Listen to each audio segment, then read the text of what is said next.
इसके बाद अब यहाँ पर ये स्टार्ट करेंगे एज़मा ड्रग्स को। अब इसमें ना हमने ये जो एज़मा है ना, इसका सारा मैकेनिज्म को हमने पहले देख रखा है। इसमें क्या होता है, आपकी बॉडी के अंदर कोई भी एलर्जन आता है और आपकी बॉडी क्या करती है, ये जो फेगोसाइट्स वगैरह होते हैं इसको वहाँ पे ये जो है ना, ये इसकी फेगोसाइटोसिस वगैरह करवा के, मैक्रोफेजेस वगैरह जो है उसको वहाँ पे फेगोसाइटोसिस करवा के इसको प्रेजेंट करते हैं टी हेल्पर सेल्स को। टी हेल्पर 2 सेल्स जो हैं वो आपके एक्टिवेट होते हैं और वो क्या करते हैं, यहाँ पर ये इंटरल्यूकिन वगैरह को सक्रीट करते हैं और वो क्या करते हैं बाद में यहाँ पर जो है ना, ये जो आपके बी सेल्स होते हैं इसको वहाँ पर ये कन्वर्जन करवाते हैं, उसको एक्टिवेट करवाते हैं इंटू प्लाज्मा सेल्स। और ये जो प्लाज्मा सेल्स होते हैं वो क्या करते हैं, यहाँ पर ये जो एंटीबॉडीज़ वगैरह होती हैं ना, इसको वहाँ पर प्रोड्यूस करते हैं। और उसमें क्या होता है, यहाँ पर ये जो क्लास स्विचिंग होती है ना, वो आपकी इसके अंदर ये जो आईजीईज होती हैं ये आपकी ज़्यादा प्रोड्यूस हो रही होती हैं। अब इसमें क्या होता है, ये जो आईजीईज होती हैं ये बाद में जाकर जो आपके होते हैं ना यहाँ पर ये मास सेल्स, उसके ऊपर जाकर बाइंड कर जाती हैं। पहली दफ़ा जब आपका आएगा ना यहाँ पर ये एलर्जन वगैरह, तो उसमें क्या होगा, यहाँ पर ये जो मास सेल्स हैं इसके ऊपर जाकर ये जो आईजीईज हैं ये बाइंड कर जाएंगी, कोई खास वहाँ पर रिस्पॉन्स वगैरह नहीं देंगी। लेकिन प्रॉब्लम कब आएगी, जब दोबारा से ये एलर्जन जो है पेशेंट की बॉडी के अंदर आएगा,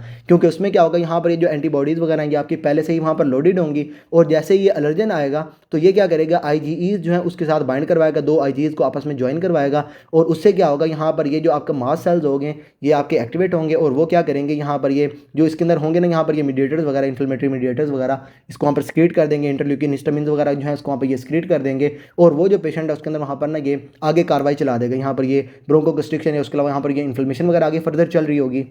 अब पेशेंट को ट्रीट करने के लिए अगर यहाँ तक देखेंगे तो आप क्या कर सकते हैं, पेशेंट के अंदर एक तो आप वहाँ पर जो है ना ये कोई भी जो आपका एलर्जन है उसके साथ उसको वहाँ पर एक्सपोजर को ही आप वहाँ पर रुकवा दें, अवॉइडेंस करवा दें। उससे आपका जो पेशेंट है जब उसके बॉडी के अंदर वहाँ पर ये एलर्जन नहीं जाएगा तो आगे ये इमीडिएटर्स वगैरह आपको वहाँ पर स्क्रीट नहीं होंगे। एक काम तो आप ये कर सकते हैं। अच्छा, दूसरा आप क्या कर सकते हैं, यहाँ पर ये जो टी हेल्पर 2 है जो यहाँ पर ये इंटरल्यूकिन्स वगैरह को स्क्रीट कर रहा है और जाकर यहाँ पर ये जो इंटरल्यूकिन्स हैं ये जाकर ये जो इसिनोफिल्स हैं इसको जाकर आपकी जो है ना ये एक्टिवेट, आपकी जो है ना ये अट्रैक्ट कर रहे हैं इसिनोफिल्स वगैरह को। इसमें यहाँ पर ये जो इंटरल्यूकिन 5 होता है इसका काम क्या होता है, इसने जो इसिनोफिल्स होते हैं इसको इसने करवाना होता है अट्रैक्ट। इंटरल्यूकिन 5 जो है ये जाकर बाइंड करता है इंटरल्यूकिन 5 रिसेप्टर्स के ऊपर जो होते हैं यहाँ पर ये इसिनोफिल्स के ऊपर। आप क्या कर सकते हैं, या तो ये जो इंटरल्यूकिन 5 है इसको आप वहाँ पे इनहिबिट कर दें। इसके केस में आप ये जो पेशेंट उसको देंगे यहाँ पर ये मोपेलिजुमैब या उसके अलावा यहाँ पर ये रेसलिजुमैब, और उसके बाद यहाँ पर ये जो रिसेप्टर्स हैं इसको ब्लॉक करने के लिए आप जो पेशेंट है उसके अंदर ये रेलिजुमैब जो है ये आप वहाँ पर दे रहे होते हैं। अच्छा, एक तो आप वहाँ पर ये कर सकते हैं, एक आप क्या कर सकते हैं, एक्सपोजर को रोक सकते हैं। इसके बाद आप क्या कर सकते हैं, यहाँ पर ये जो आईजीईज वगैरह उसकी जो सर्कुलेशन के अंदर फिर रहे हैं,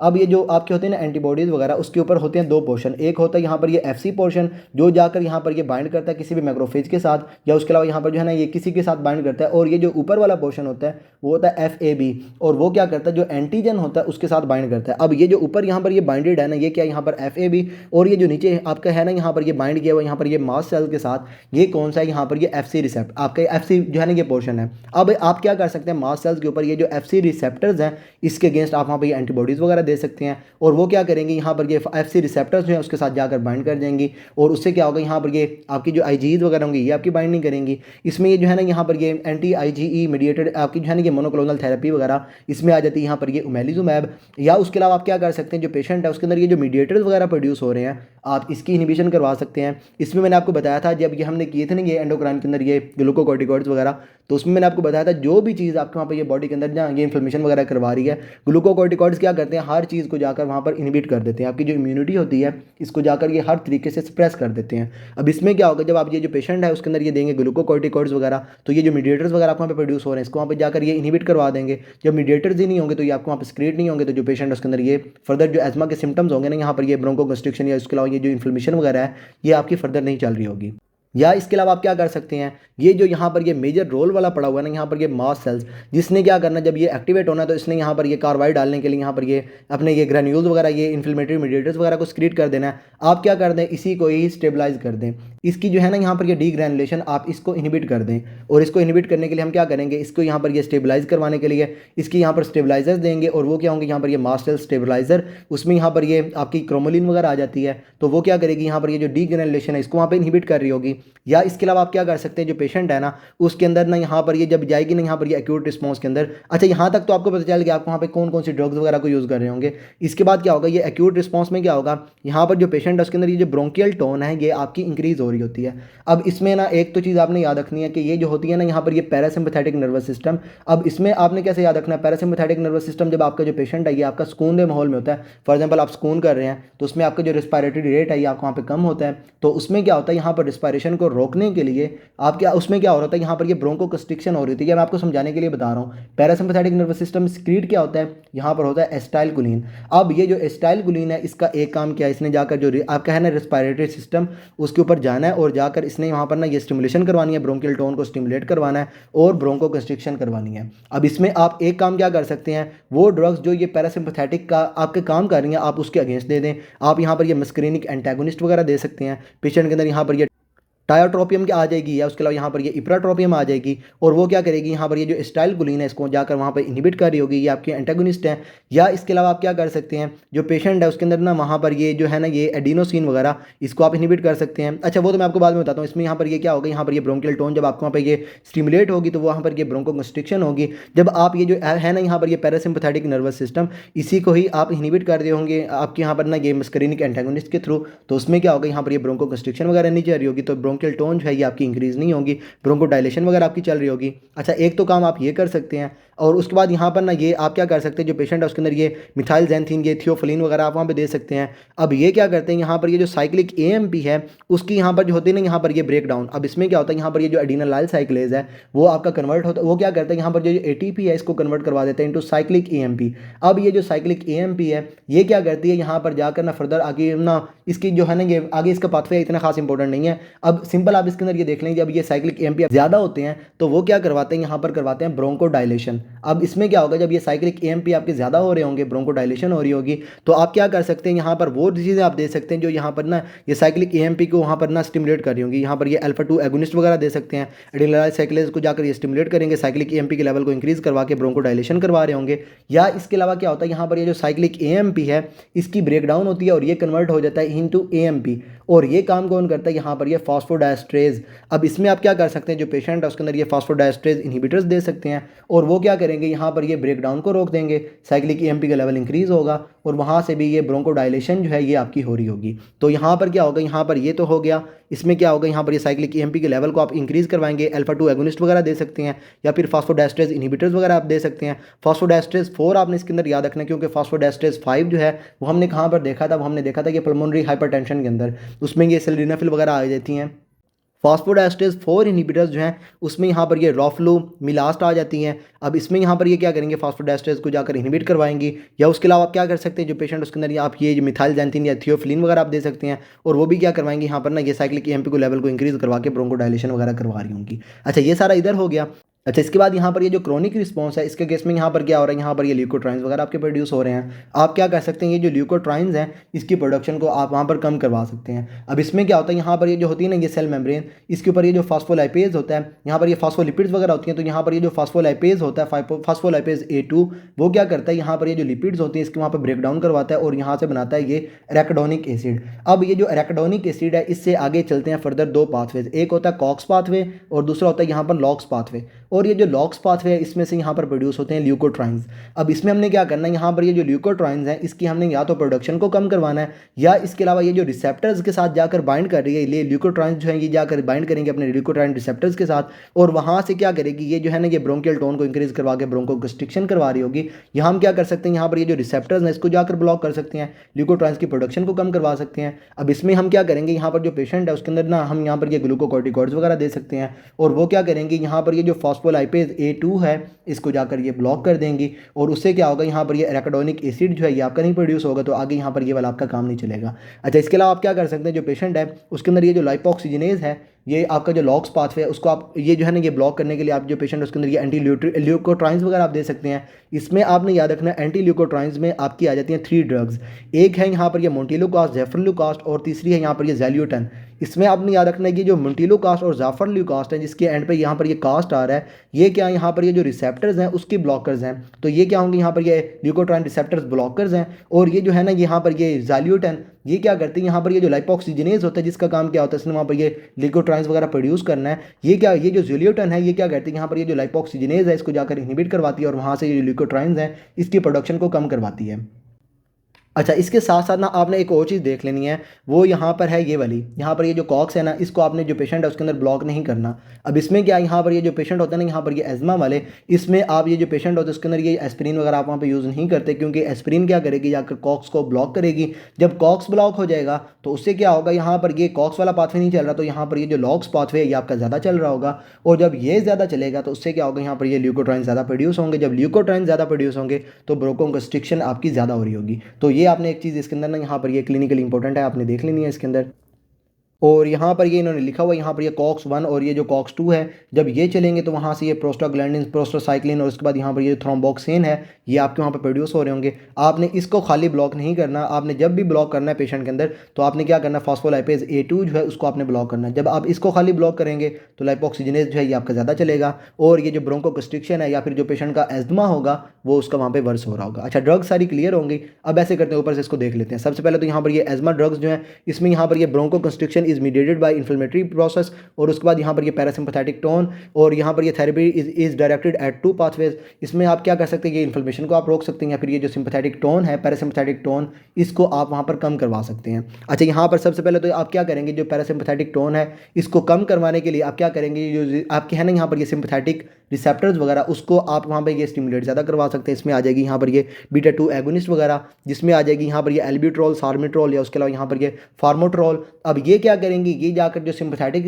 होगा ना यहाँ पर ये सिस्टम, उसका काम करवाएंगी। और सिंपैथेटिक सिस्टम का काम क्या है, जब आपको ना, जब आप ये ना सिंपैथेटिक में क्या है, जब आप ये फाइट और फ्लाइट रिस्पॉन्स में है तो उसमें क्या होता है, यहाँ पर ये पेशेंट जब ये भाग रहा है तो उसमें क्या होगा, उसका सांस इंक्रीज हो रहा होगा, तो वहाँ से ये क्या होगा, यहाँ पर ये ब्रोंको डायलेशन करवा रहा होगा। तो ये जो बीटा 2 एगोनिस्ट है ये आप वहाँ पे दे सकते हैं। और ये क्या करेंगे, यहाँ पर ये जो ब्रोंकियल स्मूथ मसल्स होंगे इसको वहाँ पे ये रिलैक्स करवाएंगे, और उससे क्या होगा, यहाँ पर ये जो पेशेंट की टोन होगी ये आपकी कम हो रही होगी, एजमा उसका वहाँ पे ठीक हो रहा होगा। लेकिन इसके साथ साथ ये जो पेशेंट उसके अंदर ये ट्रेमर्स करवा सकते हैं, एरिथमियाज वगैरह करवा सकते हैं। और बाकी ये जो एल्बिट्रोल और उसके बाद ये जो है ना, ये इसमें यहाँ पर क्या है, ये जो एल्बिट्रोल है ये आपकी शॉर्ट एक्टिंग है, और ये जो एक्यूट सिम्टम्स होंगे उसमें आप इसको यूज़ कर रहे होंगे। और ये जो फॉर्मिट्रोल या उसके अलावा ये जो साल्मिट्रोल है ये आपकी लॉन्ग एक्टिंग है। तो ये बाकी बस इसके अंदर यही है। अच्छा, इसके बाद आ जाएगी यहाँ पर ये इनहेल ये कॉर्टिकॉइड्स। अब ये क्या करेंगे, यहाँ पर ये जो होंगे ना, यहाँ पर ये साइटोकाइंस वगैरह उसके वहाँ पर ये प्रोडक्शन को ब्लॉक कर रहे होंगे, इनहिबिट कर रहे होंगे सिंथेसिस को। इसमें यहाँ पर ये फ्लूटिकासोन या उसके अलावा यहाँ पर ये बुडाइसोनाइड आ जाएंगे। अब इसमें क्या होगा, यहाँ पर ये NF का भी जो है उसको वहाँ पर ये इनएक्टिवेट कर देंगे, ट्रांसक्रिप्शन जो है ये आपकी नहीं होगी। और उससे क्या होगा, यहाँ पर ये प्रोडक्शन ऑफ TNF अल्फा, या उसके अलावा यहाँ पर जो दूसरे होंगे ना, यहाँ पर ये इन्फ्लेमेटरी एजेंट्स वगैरह, उसकी वहाँ पर ये प्रोडक्शन नहीं होगी। और इसमें आपने देखना है, जब पेशेंट के अंदर होगा यहाँ पर ये क्रोनिक एस्थमा, तो उसमें फर्स्ट लाइन क्या है, यहाँ पर ये आपकी इनहेल्ड कॉर्टिकोस्टेरॉइड्स। और उसके बाद जो पेशेंट है, जब उसके अंदर यहाँ पर ये इम्यूनिटी को वहाँ पर ये स्प्रेस कर देगी, तो उसमें वहाँ पर जो पेशेंट उसके अंदर ये इन्फेक्शन के चांसेस वहाँ पर ज़्यादा होते हैं। तो उसमें आपने देखना है कि यहाँ पर जब पेशेंट के अंदर आप ये इनहेल्ड कॉर्टिकोस्टेरॉइड्स देंगे तो ये माउथ के थ्रू जा रहे होंगे। तो जो माउथ है उसके अंदर आपको वहाँ पर ना ये ओरल थ्रश वगैरह हो सकता है। तो उसमें आपने क्या करना है, पेशेंट के अंदर वहाँ पर ये स्पेसर या उसके अलावा यहाँ पर ये माउथ को आपने जो है ना ये रिंस करना, साफ़ करना अच्छे तरीके से, टू प्रिवेंट ओरल थ्रश। अच्छा, इसके बाद आ जाएगा यहाँ पर ये मस्करीनिक एंटागोनिस्ट। ऊपर क्या थे, यहाँ पर ये जो है ना, यहाँ पर ये सिंपैथेटिक आपकी जो टोन है उसको आप इंक्रीज़ कर रहे थे। इसमें आप क्या करेंगे, जो पैरासिम्पैथेटिक टोन होंगी इसको आप वहाँ पर डिक्रीज़ कर रहे होंगे, पैरासिम्पैथेटिक नर्वस सिस्टम के काम को आप ब्लॉक कर रहे होंगे। इसमें क्या आ जाएगी, यहाँ पर ये टायोट्रोपियम है, उसके अलावा यहाँ पर ये इप्राट्रोपियम। ये क्या करेंगे, यहाँ पर ये कंपिटिटिवली यहाँ पर जो मस्करीनिक रिसेप्टर्स हैं इसको जाकर ब्लॉक करेंगे, एंटागोनिस्ट हैं। तो ये क्या करेंगे, यहाँ पर ये जो ब्रोंकोकंस्ट्रिक्शन है इसको ये करवाएंगे प्रिवेंट। तो ये आपकी आल्सो यूज्ड इन COPD। और उसके बाद यहाँ पर ये जो टायोट्रोपियम है ये आपकी लॉन्ग एक्टिंग है। सिंपल हो गया। अब इसके बाद यहाँ पर ये एंटी ल्यूकोट्राइंस, इसमें यहाँ पर ये आपकी जो है ना, यहाँ पर ये ज़ाइल्यूटिन की अगर बात करेंगे तो वो क्या, यहाँ पर ये जो लॉक्स है उसको वहाँ पर ब्लॉकर है, 5-लाइपोक्सिजेनेज इनहिबिटर है। इसमें क्या होगा, यहाँ पर ये कन्वर्जन नहीं होगी, decrease conversion of arachidonic acid to ये यहाँ पर ये ल्यूकोट्राइंस। और उसके बाद यहाँ पर जो है ना, यहाँ पर ये हेपेटोटॉक्सिक है। और उसके बाद यहाँ पर ये जो मोंटेलोकास्ट और उसके बाद यहाँ पर ये जाफर ल्यूकास्ट हैं, ये क्या है, यहाँ पर ल्यूकोट्राइन रिसेप्टर्स के ब्लॉकर्स हैं। तो यहाँ से क्या होगा, यहाँ पर ये क्या करेंगे, रिसेप्टर्स को ब्लॉक करेंगे। रिसेप्टर्स के साथ जाकर ल्यूकोट्राइन जब लगेगी नहीं तो वहाँ पर ये ब्रोंकियल टोन ही इंक्रीज़ नहीं होगी। Specially good for aspirin induced and exercise induced asthma. इसमें मैंने आपको बताया था जो पेशेंट होते हैं ना, उसके अंदर जब यहाँ पर ये एस्पिरिन यूज़ कर रहे होते हैं तो वहाँ से आपके ल्यूकोट्राइन ज़्यादा प्रोड्यूस हो रहे होते हैं। या उसके अलावा जो पेशेंट है जब उसके अंदर वहाँ पर ये एक्सरसाइज इंड्यूस्ड होता है तो उसमें भी क्या होता है, वहाँ पर ये पेशेंट के अंदर ये ना ल्यूकोट्राइंस आपके ज़्यादा यूज़ हो आपके वहाँ पर प्रोड्यूस हो रहे होते हैं। तो उसमें आपने याद रखना है, जब आपके पास आएगा पेशेंट यहाँ पर ये एक्सरसाइज इंड्यूस्ड या उसके अलावा यहाँ पर ये एस्पिरिन जो है ना यहाँ पर, उसकी वजह से जो पेशेंट है उसके अंदर वहाँ पर ये एज़मा हो रहा है, तो उसमें आपके बाकी आप वहाँ पर यूज़ नहीं कर रहे होंगे, क्योंकि वहाँ पर इसके साथ दूसरों का कोई भी रिलेशन नहीं है। एस्पिरिन जो है वो आपकी क्या कर रही है, यहाँ पर ये कॉक्स को ब्लॉक कर रही है और इधर से लॉक्स आपका ज़्यादा चल रहा है, तो उसमें आपने क्या करना है, ये जो लॉक्स वाली चीज़ें हैं ना इसको आपने ब्लॉक करना है। अब आप क्या करेंगे, यहाँ पर जो पेशेंट है उसके अंदर ये जो लॉक्स के रिसेप्टर्स होंगे इसको आप ब्लॉक करेंगे, और उसके लिए आप यहाँ पर ये मोंटिलोकास्ट या उसके अलावा यहाँ पर ये जाफर ल्यूकास्ट वगैरह आप वहाँ पर यूज़ कर रहे होंगे। तो यहाँ पर ये फर्स्ट लाइन अगर आपसे पूछ लिया, उसके अलावा यहाँ पर ये ड्रग ऑफ चॉइस पूछ ले, यहाँ पर ये एस्पिरिन इंड्यूस्ड एजमा, तो उसमें आप क्या करेंगे, पेशेंट के अंदर देंगे यहाँ पर ये ल्यूकोट्राइन ब्लॉकर्स, यहाँ पर ये जो है ना ये मोंटिलोकास्ट या उसके अलावा यहाँ पर ये जाफर ल्यूकास्ट। और दूसरों के केस में अगर आपसे वहाँ पर ये पूछ ले ये क्रोनिक एजमा, तो उसमें यहाँ पर फर्स्ट लाइन क्या है, यहाँ पर इनहेल्ड कॉर्टिकोस्टेरॉइड्स, और उसके बाद जो शॉर्ट एक्टिंग है जब आपके जो पेशेंट उसके अंदर होगा यहाँ पर ये एक्यूट सिम्टम्स होंगे, तो उसमें आप ये जो पेशेंट उसके अंदर वहाँ पर ना ये एल्ब्यूट्रोल वगैरह जो है ना ये आप वहाँ पर यूज़ कर रहे होंगे। अच्छा, इसके बाद यहाँ पर ये आ जाएगी एंटी आईजीई मोनोक्लोनल थेरेपी। इसमें यहाँ पर ये ओमेलिजुमैब आ जाती है, और इसमें सिंपल क्या होगा, ये जो आईजीई होगी इसको ये आपके जो होंगे ना यहाँ पर मास्ट सेल्स वगैरह उसके साथ इसको लगने नहीं देगी, तो यहाँ पर क्या होगा, ये क्या करेगी, जो अनबाउंड होगी सीरम के अंदर आईजीई उसके साथ ये बाइंड कर जाएगी and blocking inhibiting and blocks binding to ये जो रिसेप्टर्स होंगे ना FcER1 उसके साथ इसकी जो है ना ये बाइंडिंग वगैरह को रोक देगी, और ये आप इसको यूज़ करेंगे in allergic asthma with increase IgE levels resistant to inhaled ये glucocorticoids and long acting beta 2 agonist. तो इसमें यहाँ पर क्या है, जब आपका जो पेशेंट उसके अंदर ये आईजीई का लेवल इंक्रीज है सीरम के अंदर आपका बहुत ज़्यादा इंक्रीज है, तो उसमें आप ये पेशेंट के अंदर यूज़ कर रहे होंगे। और उसके बाद जो पेशेंट है अगर आपने उसको वहाँ पे दी है यहाँ पर ये इनहेल्ड कॉर्टिकोस्टेरॉइड्स ग्लूकोकॉर्टिकॉइड्स वगैरह, और उससे आपका जो पेशेंट है वो आपका रेजिस्टेंट है, तो उसमें आप इसको यूज़ कर रहे होंगे, एंड यहाँ पर ये लॉन्ग एक्टिंग बीटा एगोनिस्ट वगैरह। अच्छा, इसके बाद आ जाएगी यहाँ पर ये मिथाइल ज़ैंथीन्स, और ये जो मिथाइल ज़ैंथीन्स हैं ये क्या करेंगी, यहाँ पर ये जो फॉस्फोडाइस्ट्रेज है इसको जाकर ये ब्लॉक कर देंगी। जब ये फॉस्फोडाइस्ट्रेज आपका ब्लॉक हो जाएगा, साइक्लिक AMP का लेवल इंक्रीज होगा, और वहाँ से जो पेशेंट है उसके अंदर ना यहाँ पर जब ये साइक्लिक AMP इंक्रीज होगा तो सिंपैथेटिक वाली साइड से आपकी जो ब्रोंकियल टोन है ये आपकी इंक्रीज हो रही होगी, और वहाँ डिक्रीज हो रही होगी, जो यहाँ पर जो पेशेंट है उसके अंदर आपको ये ब्रोंकोडाइलेशन जो है ये आपको नजर आ रही होगी। अच्छा, यहाँ पर ये क्या होगा, यहाँ पर ये थियोफिलिन जो है ये क्या करेगी, bronchodilation by inhibiting phosphodiesterase increase ये साइक्लिक AMP, और यहाँ पर क्या होगा, लेवल ड्यू टू ये increase cyclic AMP levels due to decrease cyclic AMP hydrolysis. यहाँ पर क्या होगा, फॉस्फोडाइस्ट्रेज को जब ये ब्लॉक कर देगी तो यहाँ पर ये जो साइक्लिक AMP इसकी वहाँ पर जो है ना ये आपकी वहाँ पर कन्वर्जन नहीं होगी इनटू ये AMP, तो इसमें क्या होगा, यहाँ पर ये साइक्लिक AMP का लेवल इंक्रीज हो रहा होगा। और उसके बाद limited use due to narrow therapeutic index, इसके बाद यहाँ पर जो पेशेंट उसके अंदर ये कार्डियोटॉक्सिसिटी, उसके अलावा यहाँ पर ये न्यूरोटॉक्सिसिटी वगैरह आप यहाँ पर करवा सकती है। और उसके बाद यहाँ पर ये मेटाबोलाइज्ड बाय साइटोक्रोम P450, और उसके बाद यहाँ पर ये ब्लॉक्स एक्शन ऑफ ये एडिनोसिन। अच्छा, इसके बाद यहाँ पर ये फॉस्फोडाइस्ट्रेज 4 इनहिबिटर्स, इसमें हमने पहले देख ली यहाँ पर ये रोफ्लुमिलास्ट, और उसमें यहाँ पर ये क्या करेगी, यहाँ पर ये जो फॉस्फोडाइस्ट्रेज है इसको जाकर दोबारा से वही आपके यहाँ पर सेम वाला काम है, और ये क्या करेगी, यहाँ पर ये साइक्लिक AMP लेवल को इंक्रीज करवा के ब्रोंकोडाइलेशन करवा रही होगी, एयरवे के अंदर वहाँ पर इन्फ्लेमेशन जो इसको वहाँ पर ये कम करवा रही होगी, और उसके बाद ये used in COPD to reduce exacerbation वगैरह। अच्छा, इसके बाद ये क्रोमोलिन ये क्या करेगी, जो मास्ट सेल्स है इसको वहाँ पर ये स्टेबलाइज करेगी, उसके अंदर से डीग्रेनुलेशन वगैरह को प्रिवेंट कर रही होगी, तो यहाँ पर ये क्रोमोलिन क्या करेगी, यहाँ पर ये मास्ट सेल डीग्रेनुलेशन को प्रिवेंट करेगी, और उसके बाद यहाँ पर ये प्रिवेंट्स एक्यूट एजमा सिम्टम्स, और उसके बाद यहाँ पर क्या ये आपकी रेयरली यूज्ड होती है। अच्छा, इसके बाद यहाँ पर ये लास्ट पे आ जाएगी, यहाँ पर ये जो है ना यहाँ पर ये इंटरल्यूकिन 5 मोनोक्लोनल ये जो है ना यहाँ पर ये एंटी इंटरल्यूकिन 5 मोनोक्लोनल थेरेपी, इसमें यहाँ पर ये मोपेलिजुमैब, रेसलीजुमैब, और उसके बाद यहाँ पर ये बेनरलीजुमैब। अब इसमें ये क्या करेंगे, यहाँ पर ये आपका जो इंटरल्यूकिन 5 है इसका काम क्या होता है, इसने जो इसिनोफिल्स वगैरह होते हैं ना इसको वहाँ पे अट्रैक्ट करना होता है, तो इसका काम क्या होगा, यहाँ पर ये इंटरल्यूकिन जो है ना यहाँ पर ये आपके जो इसिनोफिल्स हैं उसके वहाँ पर ये प्रिवेंशन वगैरह करवा रहा होगा, तो यहाँ से क्या करेगा, ये प्रिवेंट करेगा eosinophilic differentiation, maturation, activation and survival mediated by interleukin 5 stimulation. और उसके बाद इसको आप यूज़ करेंगे for maintenance therapy in severe eosinophilic asthma, जिसमें जो आपका जो पेशेंट है ना उसके अंदर इसिनोफिल्स का लेवल अगर बहुत ज़्यादा इंक्रीज होगा, तो उसमें आप जो पेशेंट है उसके अंदर ने यहाँ पर ये मेंटेनेंस थेरेपी के लिए आप वहाँ पर ये जो है ना ये मोपेलिजुमैब वगैरह या ये जो है ना आपके वहाँ पर ये वाली ड्रग्स आप वहाँ पर यूज़ करेंगे इंटरल्यूकिन 5 मोनोक्लोनल थेरेपी। इसमें यहाँ पर ये मोपेलिजुमैब और उसके बाद ये जो रेसलीजुमैब है ये आपकी क्या करती है, यहाँ पर ये जो इंटरल्यूकिन 5 है इसके अगेंस्ट होती हैं, यहाँ पर ये आपको नजर आ रहा है, और ये जो होती है ना यहाँ पर ये बेनरालिजुमैब ये जो रिसेप्टर्स होते हैं उसके अगेंस्ट होती है। यहाँ पर से आपने याद रख लेना, ये आपका जो R है, R इन बेनरालिजुमैब ये आपको शो कर रहा है यहाँ पर रिसेप्टर्स, तो इंटरल्यूकिन 5 रिसेप्टर्स जो हैं उसके अगेंस्ट होगी बेनरालिजुमैब, और जो इंटरल्यूकिन है उसके अगेंस्ट होगी यहाँ पर ये मोपेलिजुमैब, और उसके बाद यहाँ पर ये रेसलीजुमैब। तो उम्मीद है आपको ये सारी ड्रग्स वगैरह क्लियर हो गई होंगी। तो ऐसा करते हैं इस वीडियो को यहीं पे स्टॉप करते हैं। फर्दर आपको इसके अंदर कोई भी प्रॉब्लम हो then you can ask me, and till then अल्लाह हाफिज़।